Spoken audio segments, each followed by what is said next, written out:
عيني هيكون عظيم يوما، مع اني عمري ما كنت ولا هكون ابدا. هيكون وحيد في الكون بيبص للتليفون ويلوم على اللي سابوه، مهموم بشعر ابوه عن دولة خانت نهر وعاش حياته سنة لحد اخر الشهر.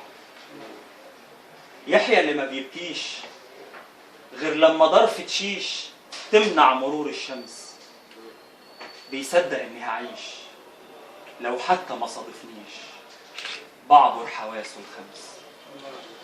ولهذه الاسباب هيقسم الاصحاب صنفين حسب شوقهم لخبطته على الباب.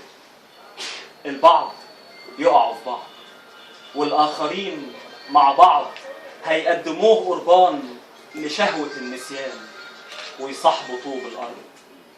كان الخطأ فالح بس السبب واضح. يمكن هيسألني عن جرح وصلني لدرجة اني بقيت قاعد قصاد البيت بسأل عيون الناس عن معنى يشبهني. هضحك وهحكيله يمكن يصدقني. اقدر اقول دلوقتي انك اذا صدقت كل اللي هيصاحبوك تبقى خليفة ابوك، وهبقى مش مسؤول عن شعر مات مقتول جواك بفعل الوقت. وساعتها يا يحيى هصدق اني فرقت.